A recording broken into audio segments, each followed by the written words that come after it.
안녕하세요. 사랑하는 나그네 교회 교우 여러분, 그리고 하나님의 말씀을 즐거운 마음으로 같이 읽어가는 그리스도 안의 형제 자매된 교우 여러분, 어떻게 주일은 복되게 지내셨습니까? 오늘은 이제 주중의 하루를 어제 받은 은혜를 생각하면서 힘있게 살아가는 시작의 날이 되겠습니다. 오늘 우리는 이제 출애굽기 33장을 읽어갈 것입니다. 이스라엘의 우상 숭배에 대하여 하나님께 진노하셨죠. 그러나 이제 모세가 또 하나님께 간구하고 기도했습니다. 하나님께서 모세에게 가나안 땅으로 이들을 인도하라 명하시고 또 그들과 함께 하지는 않겠으나 그의 사자를 보내주겠다 하는 말씀으로 주신 내용을 우리가 살펴봤습니다. 오늘 다시 33장 1절부터 그 내용을 좀 더 자세히 살펴보도록 하겠습니다. 여호와께서 모세에게 이르시되 너는 네가 애굽 땅에서 인도내된 백성과 함께 여기를 떠나서 내가 아브라함과 이삭과 야곱에게 맹세하여 네 자손에게 주기로 한 그 땅으로 올라가라. 보통 이제 하나님께서는 내가 애굽 땅에서 인도낸 백성이라 그러는데 지금 모세에게 네가 인도하는 백성이라고 말씀하세요. 이것은 이제 하나님께서 애굽에서 이들을 이끌어낼 때 하나님 하신 일이 없거나 하나님께서 출애굽의 주체가 아니라는 뜻이 아니고 모세에게 너와 함께 이 백성이 어떤 백성이냐, 하나님께서 저들에게 일정한 거리를 두고 계심을 사실 이 말씀 속에 표현하고 계신 것이죠. 그래서 하나님께서 맹세하여 주기로 한 그 땅으로 올라가라 이렇게 명령하신 것은 사실은 저들과 네가 인도한 백성이라고 말하지만 거리를 두고 있는 표현이지만 하나님께서 내가 주기로 맹세했다. 아브라함과 이삭과 야곱에게 그 말을 주고 인도하라는 말은 하나님께서 이 일을 이루게끔 도우시겠다는 뜻이죠. 그래서 하나님께서 신실하게 약속을 지켜준 분이심을 또 보여주는 표현이라 할 것입니다. 2절에 내가 사자를 너보다 앞서 보내어 가나안 사람과 아모리 사람과 헷 사람과 브리스 사람과 히 사람과 여부 사람을 쫓아내겠다. 하나님께서 저들과 함께하지 않겠다고 말씀하셨지만 사자를 먼저 보낼 것인데 하나님께서 그 일을 이루기 위하여 사자를 보내실 때 그 사자가 앞서 나가서 이들을 다 쫓아내겠다. 이것은 얼마나 큰 힘이 되는 말씀인가요?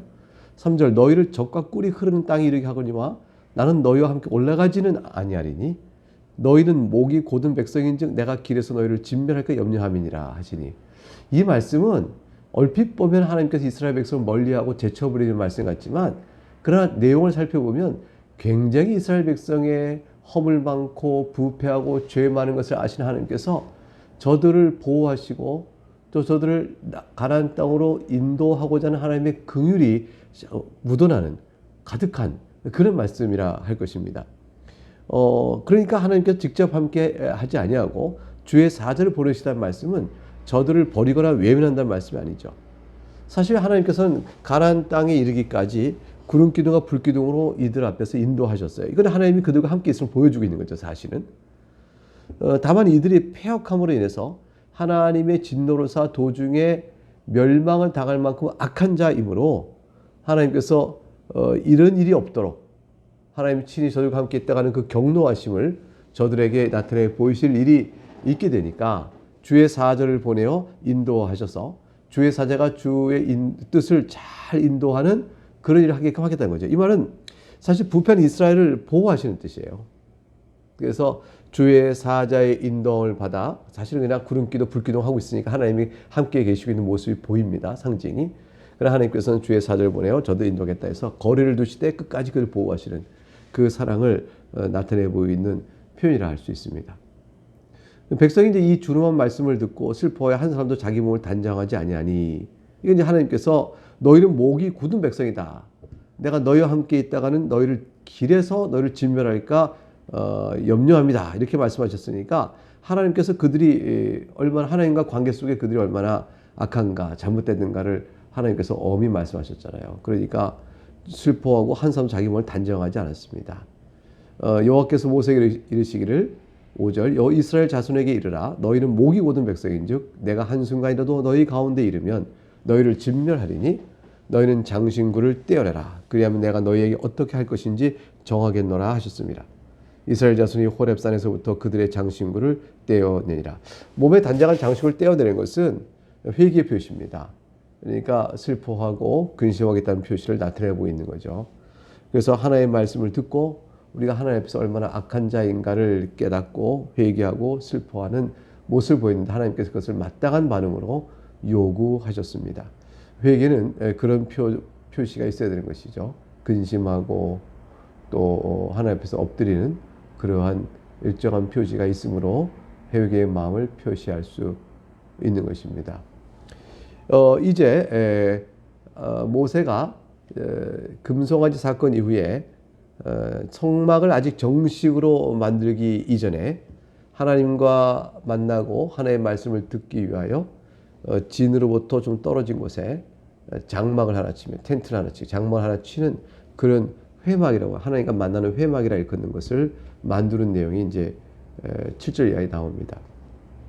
모세가 항상 장막을 취하여 진 밖에 쳐서 진과 멀리 떠나게 하고 장막 하나 쳤는데 진으로부터 멀리 떨어지게 합니다.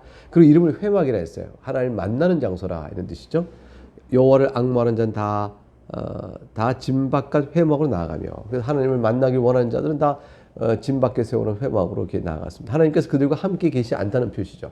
진 중에 성막을 지어서 하나님이 그들 가운데 있는 형태로 있지 아니하고 하나님께서 저들로부터 떨어진 상태의 회막을 두어 그곳에 있게 하신 것은 저들과 함께 있지 않고 좀 떨어져 있겠다 하신 말씀의 뜻을 나한테 보이는 것이죠.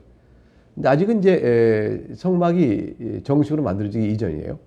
모세가 회막으로 나아갈 때 백성이 다 일어나 자기 장막문에 서서 모세가 회막에 들어가길 바라보며 그 마음이 어떻겠어요? 하나님께서 우리 진 중에 계시지 아니하시고 진 바깥에 저 장막을 치고 저기 계시고 저기 임하셔서 모세를 말을 불러 그와 함께 이야기를 나누시구나 하면서 우리를 진노치 마시고 하나님 우리가 회개하고 슬퍼하오니 우리 진 중에 거하시옵소서. 이제 이렇게 기도하는 마음으로 모세를 바라봅니다. 모세가 회막에 들어갈 때 구름 기둥이 내려 회막문에 서며 여호와께서 모세에 말씀하시니 모든 백성이 회막문에 구름 기둥이 서 있는 것을 보고 다 일어나 각기 장막문에 서서 예배하며 그래서 각각 모세 예배하고 하나님께 자신들과를 중보하며 있는 모세를 바라보며 자기들도 이렇게 하나님께 회개하고 또 예배한 일에 참여했다 하는 모습을 보여줍니다. 상상이 갑니까? 광야에 각 지파들이 장막을 치고 있는데 그 진 바깥에 모세가 홀로 가 있고 그 모습을 보고 하나님의 구름이 쫙 임하면서 모세와 대화를 나누시고 백성은 자기 장막 앞에서 서서 예배를 했습니다. 참 엄숙하고 장엄한 순간이죠. 11절 모세는 특별했습니다. 사람이 자기의 친구와 이야기함과 같이 여호와께서 모세와 대면하여 말씀하시며 모세는 진으로 돌아오나 눈의 아들 젊은 수종자 여호와는 회막을 떠나지 아니하니라. 모세가 진으로 돌아온 후에도 여호와는 회막을 지키는 임무가 주어졌죠. 회막을 계속 지키는 일은 이제 여호와에게 맡겼어요. 사람이 자기의 친구와 이야기함과 같이 여호와께서는 모세와 대면에 말씀하셨다. 이 얼마나 놀라운 말씀인가요? 모세는 어마어마한 영광이죠. 이걸 어떻게 달리 표현할 길이 없습니다. 하나님과 모세가 지극히 친밀한 관계를 보여주고 있죠. 우리는 어떻습니까? 우리는 하나님 관계가 어떤가요? 우리의 죄된 상태로서는 하나님과 도무지 친밀한 관계를 누릴 수가 없죠. 근데 우리에게는 그리스도의 속죄의 은혜로 하나님과 더없이 화목한 관계 되었다고 성경 말씀이 우리에게 가르쳐 줍니다. 로마서 5장 10절에 곧 우리가 원수 되었을 때 그의 아들의 죽으심으로 말미암아 하나님과 화목하게 되었은즉 화목하게 된 자로서는 더욱 그의 살아나심으로 말미암아 구원을 받을 것이니라. 이 얼마나 그리스도의 은혜가 큰지요. 그리스도의 죽으심으로 우리가 하나님과 화목하게 되었다. 여러분, 우리는 하나님과 화목한 자입니다. 우리의 허물과 죄가 하나님부터 진노를 사고 또 거리를 멀리하게 되는 일을 경험하게 되겠지만 그러나 그것은 하나님께서 우리를 버리시거나 저주하신 것이 아닙니다. 우리를 사랑하여 우리와 화목의 관계 속에 누려야 될 큰 기쁨을 누릴 수 있도록 하나님 우리를 이끌어 주시는 선한 손길들이죠. 그래서 우리가 하나님께 어떤 범죄할지라도 그거를 우리를 깨우치시고 또 징계하시고 그래서 하나님과 화목한 관계 안에서 우리를 이끌어 주시는 거예요. 그러니까 선한 손길일 수밖에 없는 겁니다. 우리를 향한 하나님의 선한 손길이 징계로 나타날지라도 그것은 우리를 멀리하는 것이 아니라 품으시는 것이다 라는 사실을 곧 이해를 해야 합니다. 그래서 우리는 예수 그리스도 때문에 고린도서 13장 12절에 우리가 지금은 거울로 보는 같이 희미하나 그때는 얼굴과 얼굴을 대하여 볼 것이요 지금은 내가 부분적으로 아나 그때는 주께서 나를 아신 것 같이 내가 온전히 알리라 하는 말씀을 우리가 생각할 필요가 있죠.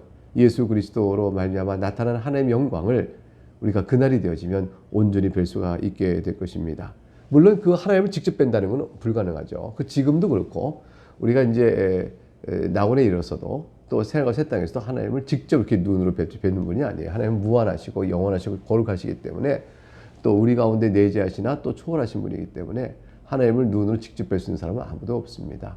우리는 다만 하나님의 영광의 자락을 볼 수 있을 따름이죠. 12절과 17절에 모세가 세 번째 하나님께 기도 올린 내용이 나옵니다. 모세가 여호와께 아뢰되 보시옵소서 주께서 내게 이 백성을 인도하여 올라가라 하시면서 나와 함께 보낼 자를 내게 지시하지 아니하시나이다. 주께서 전에 말씀하시기를 나는 이름으로도 너를 알고 너도 내 앞에서 은총을 입었다 하셨사온즉 즉 주의 사자가 함께 우리가 가겠다고 했는데 그 사자가 어떤 분인지 하나님 우리에게 말씀해 주지 않으셨습니다.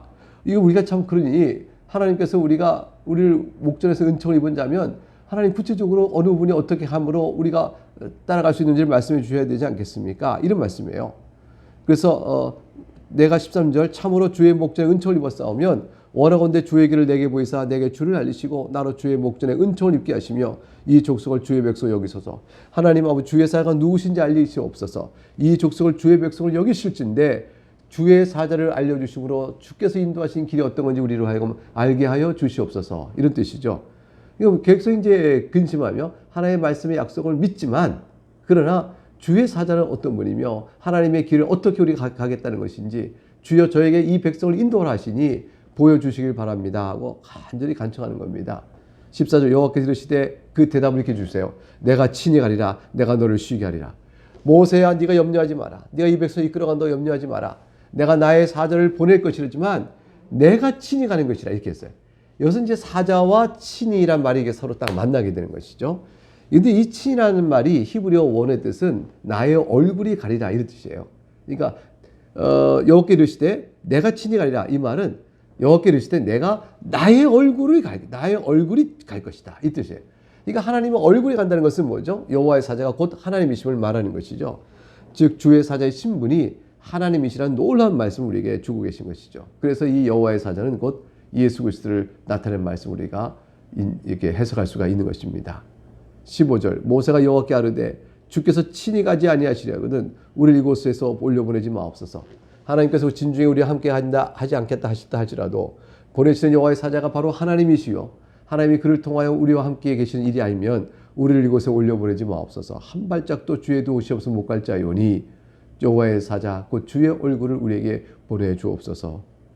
이 간절한 기도죠. 우리가 하나님 없이 의지하지 않고 임의로 살 수 있다고 생각하는 사람처럼 어리석은 자가 어디 있겠습니까?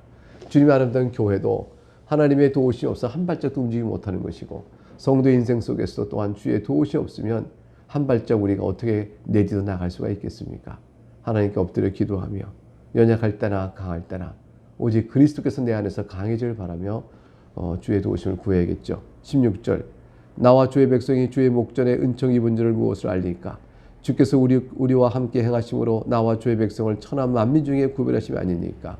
이게 어떤 말일까요? 결국 하나님께서 우리를 은총을 베푸시는 일이 없다면 천하 만민과 우리가 아무런 차이가 없습니다. 하나님의 은총을 받는 것만이 우리가 저 천하 만민과 구별되게 하시오니 주님께서 우리로 하여금 은총을 내려주시길 빌고 원합니다. 17절 여호와께서 모세에게 이르시되 네가 말하는 이 일도 내가 하리니 너는 내 목전에 은총을 입었고 내가 이름으로 너를 알미니라. 네가 은총을 입기를 원하니 내가 은총을 주겠다고 하시는 것이죠. 그래서 주시는 약속이 뭐냐면 너는 내 이름을 알 것이라. 어떠한 하나님인 줄 나타내 보이겠다고 하시는 것이죠. 그래서 하나님을 이해하고 하나님을 알게 됩니다. 하나님은 자비롭고 어떤 긍휼이 많으신 분이라는 사실을 쭉 보게 될 것이에요. 18절 하나님께서 자신의 이름을 나타내 보이신다는 것은 자기 자신이 어떤 분인가를 나타내 보이신다는 뜻인데 그거를 나타내 보임으로 친히 은총을 입은 자를 말해주는 내용이 뭘까요? 18절 모세가 이르되 원하건대 주의 영광을 내게 보이소서. 주의 영광을 볼 수 있다면 은총을 입은 자인 줄 알겠습니다. 19절 여호와께서 이르시되 내가 내 모든 선한 것을 네 앞으로 지나가게 하고 여호와의 이름을 네 앞에 선포하리라. 나는 은혜 베풀 자에게 은혜 베풀고 긍휼히 여길 자에게 긍휼을 베푸느니라. 하나님 이 사실을 하나님 이름을 알리겠다고 하셨는데 하나님 자신이 어떤 분인 걸 드러내시겠다는 뜻이거든요. 그러면서 말씀하시기를 은혜 베풀 자에게 은혜 베풀고 긍휼히 여길 자에게 긍휼히 여기니라. 그러니까 하나님의 은혜와 긍휼로 너희가 사는 자임을 너희가 알게 될 것이라. 그래서 하나님께서는 이스라엘 백성을 은혜와 긍휼로 대하시겠다는 말씀을 주신 것이죠. 또 이르시되 네가 내 얼굴을 보지 못하리니 나를 보고 살 자가 없음이라. 얼굴을 하나님은 직접 대면할 자는 아무도 없죠. 21절 하나님께서 그 은혜와 긍휼로 이렇게 배려해 주십니다. 보라 내 곁에 한 장소가 있으니 너는 그 반석 위에 서라. 내 영광이 지나갈 때 내가 너를 반석 틈에 두고 내가 지나도록 내 손으로 너를 덮었다가. 하나님 보호하심이죠. 그래서 손을 거두리니 네가 내 등을 볼 것이요 얼굴은 보지 못하리라. 하나님이 등만을 볼 수 있다는 것, 손으로 가리우는 것 전부 다 이제 하나님이 사람인 것처럼 나타내 보이는 표현들인데, 이 하나님의 얼굴을 못 보고 등을 본다는 말은 이게 뭐냐면 하나님이 행하신 일의 자취를 보고 하나님의 영광을 우리가 알 수 있다는 것이에요. 그러니까 하나님이 하시는 일을 미리 앞에서부터 보고 하나님이 이렇게 갈 것이라고 하나님이 갈 것을 미리 앞에서 보고 하나님 인도하시를 보고 하나님 얼굴 보는 건 이건 불가능해요. 왜냐하면 하나님의 작정과 놀라운 경륜을 사람이 어떻게 앞에서 보고 어떻게 가는지를 미리 판단하고 알겠습니까? 그건 하나님보다 앞에 가는 거 아니겠어요? 그건 불가능하죠. 하나님께서 하신 말씀은 내 뒤를 본다는 것은 하나님의 비밀한 작정과 계획을 가지고 그의 지혜 가운데 행하신 일들을 우리가 뒤에 겪으면서 아 하나님 이렇게 하시는 것이구나, 하나님 이런 뜻이구나, 이렇게 알면서 하나님의 지혜로움과 영광을 찬송하며 나가게 된다는 것이죠. 그래서 우리가 하나님의 등만을 볼 것이지만 그러나 그 속에서 충분한 하나님을 볼 수 있게 되는 것입니다. 오늘 모세가 주의 영광을 내게 보이소서라는 말에 대하여 하나님께서는 그 영광을 보여주시되 모세의 생명을 반석의 틈에 넣어 손으로 직접 가리우시면서 보호해 주시면서 그에게 족한 간청에 대한 답을 내려주신 것입니다. 우리도 하나님의 영광을 봅니다. 예수 그리스도 안에서 봅니다. 우리 자신에서 역사하신 하나님의 은혜의 손길을 보면서 압니다. 교회 안에 드리워진 은혜의 손길을 보면서 하나님의 영광을 봅니다. 요한일서 3장 2절에 사랑하는 자들아 우리가 지금은 하나님의 자녀라. 장래에 어떻게 될지는 아직 나타나지 아니하였으나 그가 나타나시면 우리가 그와 같을 줄 아는 것은 그의 참모습을 그대로 볼 것이기 때문이다. 주 예수께서 다시 오실 날이 되면 하나님의 영광을 우리가 나타내 보게 될 때 그때에 하나님이 이렇게 선하시고 거룩하시 아름다우시니 우리 또한 그리 될 줄을 우리가 압니다 라고 고백하는 것처럼 우리는 하나님의 영광을 그리스도 안에서 바라보게 되어집니다. 사랑하는 여러분, 오늘도 이 말씀을 생각하면서 또 힘있게 생각하고 우리가 하나님의 영광을 뵐 것이며 하나님께서 그리스도 안에서 우리에게 그 영광을 나타내 보셨다라는 생각을 우리가 모세보다 더 큰 은혜를 입어 하나님께 나가다는 사실을 크게 생각하시고 감사함으로 오늘도 승리한 여러분 될 수 있기를 주의 이름으로 축복합니다. 내일 다시 이어서 만나겠습니다. 감사합니다.